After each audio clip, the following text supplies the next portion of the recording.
Welcome back to the deep dive. I want to start today by asking you to just visualize something. Picture that library in your head where you keep your idea of world history. It's probably pretty organized, right? You've got your shelf for revolutions, the one for the Cold War, the section for the big events. Right. We sort of operate on this assumption that history is cumulative. Yeah. That if a major event happened, especially a war with governments and armies and all that, it's on the shelf. It has to be. It's a comforting thought, isn't it? Mm-hmm. It suggests there's a certain logic to it all, that history filters for significance. Mm-hmm. If it mattered, we remember it. And if we forgot it, well, it probably wasn't that important. Or just boring. Exactly. But today, we're taking a sledgehammer to that whole idea. We are digging into a piece of source material called The War that official history barely mentions. And this isn't some small border dispute. No. The text describes a massive, really consequential conflict that has, for all intents and purposes, been written out of our collective memory. It's a fascinating and, frankly, a kind of disturbing case study. Our mission for this deep dive is really twofold. First, what was this conflict? Yeah, the basics. But maybe more importantly, how does something this big just vanish? How does a war that cost thousands of lives and huge resources end up as, 2 lines in a textbook? If that. It's the ultimate disappearing act. And the thing that struck me right away was the source's main argument for why. My first thought was, okay, it was small or secret. Sure, the obvious reasons. But the source says no, it didn't disappear because it was small. It disappeared because it was, and this is the key word, inconvenient. That word inconvenient, Yeah. It's doing so much work in this text. Yeah. It frames history not as a recording process, like a camera that just captures everything, Right. but as a curatorial one. Like we're in a museum and someone decided which paintings to hang up and which ones to, leave in the basement. So let's unpack this paradox of visibility, which is what the source calls it. Because my first thought, like I said, was conspiracy. Sure. I'm picturing redacted files, CIA basements, the whole movie setup. Was this a secret war? That's the most logical leap, right? Right. If we don't know about it, it must have been hidden. But the source is really emphatic on this point. It shoots that idea down completely. It wasn't secret at all. Not in the way we think. It didn't begin in the shadows. The text is clear. This involved governments, standing armies, Yeah. international interests. See, that's the part I had trouble wrapping my head around at first. I get it. We're talking about tangible stuff. Factual. The evidence is all there. Troops were deployed. I mean, that's thousands of people moving across borders. You can't hide that. You can't. Resources were committed. Fuel, ammunition, supply chains. These are loud events. You cannot move an army in total silence. A tank engine is not a subtle thing. And the source mentions the media, too. It wasn't a total blackout. Right. Newspapers reported on it. But here's where it gets really nuanced.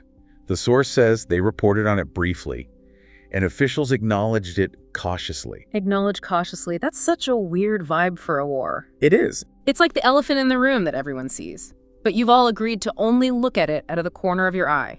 And that creates this strange disconnect. On one hand, the text says the conflict was considered serious at the time. It affected multiple regions. Decisions were being made at the highest levels of power. So in the moment, it was a crisis. A full-blown crisis. Yeah. But looking back, it lacks a story. And I think that's the crux of the whole argument. If it was serious, if it was public, why didn't it stick? Why isn't there a movie about it? Where's the holiday? And this brings us to the section I found most intellectually stimulating. Why narratives fail. This is where we have to stop thinking like historians and start thinking like storytellers. Okay. The source argues that history absolutely relies on narrative arcs. I mean, think about the wars we do remember. World War II is the classic example. Why does that one stick? Oh, that's easy. It's got the perfect screenplay structure, right? You have clear bad guys, the Nazis, clear good guys, the Allies. You have rising action, a turning point like D-Day, and a resolution. A satisfying ending. Yeah, you get a parade, you get a treaty signing, it's clean. Exactly. We crave that clarity. Yeah. We want the moral of the story. But this conflict, the source basically calls it a narrative disaster. It had no simple hero. Right. It had no decisive victory. It was just defined by prolonged uncertainty. Prolonged uncertainty. I mean, that is just box office poison for history. It's all the stress with none of the payoff. It's like a movie that just stops in the middle of the second act. And that is fatal for historical memory. The text points out that wars get remembered when they reinforce national identity. We tell stories about wars to tell ourselves who we are. Precisely. We are the liberators. We are the resilient defenders. We build monuments to those ideas. But this war, it did the opposite. It didn't make anyone look good. Not at all. The source notes that the alliances were unclear, so you didn't even know who to cheer for. The goals kept shifting, so you didn't know what winning even looked like. And maybe worst of all, Instead of triumphs, the war exposed miscalculations. that's a key word in the source, miscalculations. Nobody wants to build a monument to a miscalculation. Imagine the plaque on that statue. Here we stood, realized we probably shouldn't have been here, and then we left. You'd have to explain that mistake every single day. Right. And the source just synthesizes this perfectly. It says, institutions favor clarity over complexity. This war was messy. It was ambiguous. And because of that complexity, it was. It was destined for the cutting room floor of history. That is such a good analogy. It's like film editing. You have this one scene. It might be the most realistic scene in the whole movie, but it just drags the pacing down and confuses the plot. So what do? You cut it, You delete it. but we have to remember this is where the text gets really heavy. That scene you're deleting, it's filled with actual human beings. Right, and that's the pivot the source makes. We can sit here and talk about narrative arcs and national identity, but the text forces us to look at the reality on the ground. This wasn't just some abstract political game that got boring. Not at all. The section on the human cost is. It's stark. While the official story was fading, the consequences for the people involved, they did not fade. The text lists them. Civilians displaced. Communities disrupted. Lives permanently altered. There is a line that really stuck with me. It describes them as families caught between decisions they did not make. It just highlights the total powerlessness of the individual against the machinery of the state, of history. Those families, they live with the reality of that war every single day. For them, it hasn't vanished at all. But the source notes this profound tragedy. It says these stories were recorded at the time. They simply did not survive the editing of history. The editing of history, that is such a chilling phrase. It sounds so bureaucratic, like someone just took a red pen to an entire population's suffering because it didn't fit the format. It suggests the erasure wasn't an accident. It was a choice. The tragedy isn't that nobody noticed the suffering. The text says it was recorded. The tragedy is that the record just wasn't kept. So how does that actually happen, practically? The source has this section, the mechanism of forgetting. How do you delete a war? You don't just burn all the books. No, it's rarely that dramatic, which honestly is what makes it so much more effective. If you burn books, people notice. People get angry. Right, it becomes a story in itself. Exactly. The source describes what it calls a slow fade. It wasn't an overnight conspiracy. It was a gradual process of reduction. Reduction, so just shrinking it. Yeah. Think about the timeline. Year 1, it's in the papers. Year 5, the reports get archived, put in a basement somewhere. Year 10, politicians stop mentioning it because, it's a downer. Nobody wants to bring it up. By year 20, the textbooks and the syllabi, they simplify the timelines just to save space. A teacher looks at the curriculum and says, look, we don't have time to cover that mess in the 70s. Let's just jump to the peace treaty. Right. And the source makes this crucial distinction, which I think is the aha moment of this whole deep dive. The war was not denied. It was reduced. Ooh, that's interesting. Denial invites debate. If I say the sky is green, you argue with me. Sure. But if I just stop talking about the sky, eventually we move on to other things. That's terrifyingly effective. You don't have to lie. You just lower the volume until it's silence. And the most powerful line in that whole section for me was, over time, reduction became absence. But why? I mean, we talked about the narrative problem, the storytelling problem, but the source goes deeper in the section on political convenience. Why let it fade? It can't just be laziness. No, it's active. It's avoidance. Because remembering is hard work. The source says remembering this war would have required difficult explanations. Explanations for what, specifically? Well, the source lists 3 things that no politician ever wants to explain. Why it began, why it continued, and crucially, why it ended without a resolution. Oh, that is the trifecta of I don't want to talk about this. Think about that press conference, Mr. President. Why did we start this? Well, it's complicated. Why did we keep going when it was clearly failing? Well, we were committed. And why did we leave without winning? Crickets. Silence. It's the sunk cost fallacy played out on a national stage and then just followed by collective amnesia. And the source connects this directly to accountability. It says, by avoiding discussion, institutions avoided responsibility. And there's a quote there that, man, it hit me like a ton of bricks. Responsibility, once avoided, rarely returns. It's a devastating insight.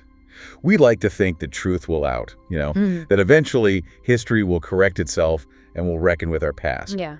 But the source suggests that if you just dodge responsibility long enough, if you wait it out, it dissipates. The silence just becomes the easier alternative. It's easier to have a hole in the history book than to have a chapter that says, we messed up and we're not sure why. Exactly. A hole can be ignored. A written confession cannot. So where does that leave us today? If this war has been reduced and silenced and edited out, what's actually left? Well, the source says what remains are fragments. We don't have a coherent story. We just have pieces. What kind of pieces? Old documents in dusty boxes, scattered testimonies from survivors who are getting older, brief mentions in, specialist academic studies that maybe 5 people in the world have read. It's like puzzle pieces, but everyone threw away the box. So you have a corner piece here, a blue piece there, but you can't see the full picture. That's it, exactly.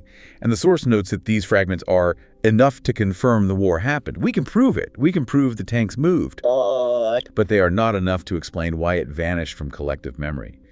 The context is gone. And that's the real loss, isn't it? We have the data points, but we lost the why, we lost the lesson. And this leads to the source's ultimate so what moment. Why should anyone listening care about a forgotten war? The text argues we need to rethink that old cliche. History is written by the victors. Right, that's what we always hear. The winners write the books. The source offers a more nuanced and maybe a darker view. It says history isn't just shaped by what we add. It is shaped by what is quietly set aside. Wow. That's profound. It's defined by the negative space. Like a sculpture, the shape is determined by what you chip away. Exactly. This war didn't disappear because it was insignificant. It was huge. It disappeared because it was inconvenient. And the final line of the text really drives this home. What history barely mentions often tells us more than what it celebrates. That is such a good point. What we choose to celebrate is usually a projection of how we want to be seen. We are brave, we are just. We are the good guys. Yeah. But what we choose to hide, that shows us what we're actually afraid of. It reveals our insecurities, our systemic failures, the limits of our willingness to accept accountability.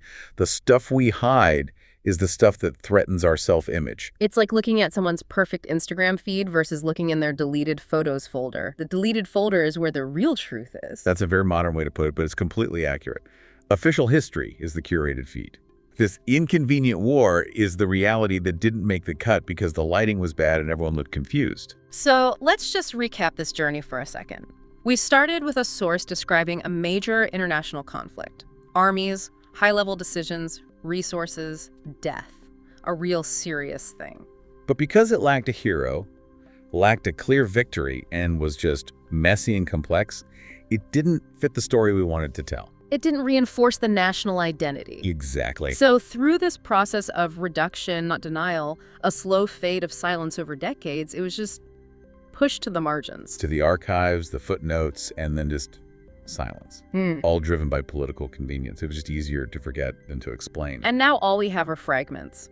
Proof that it happened, but this huge gap in our collective understanding. And that gap is an empty space. It's filled with the silence of the families who lived it and the responsibility that was avoided. It really makes you look at a history textbook differently. You start looking for the thin pages, the skipped years. It should make all of us more critical consumers of history. We have to ask, what's missing here? What's being smoothed over? The smooth parts of the story are often where the most difficult truths are buried. If the story feels too clean, you should probably be suspicious. Definitely. Absolutely. And as we wrap this deep dive, I want to leave you, the listener, with a final thought.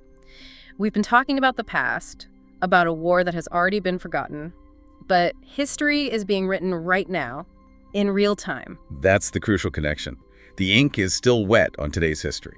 So look around at the world today. We see plenty of events that are messy. We see conflicts with no clear good guys. We see humanitarian crises with no easy solutions.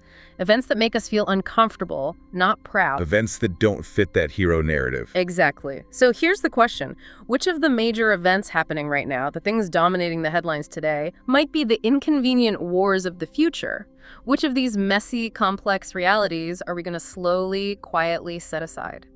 Just because they're too hard to explain to the next generation. It's a disturbing thought. What are we currently editing out of the future history books? Something to think about. Thanks for diving deep with us today. We'll see you next time.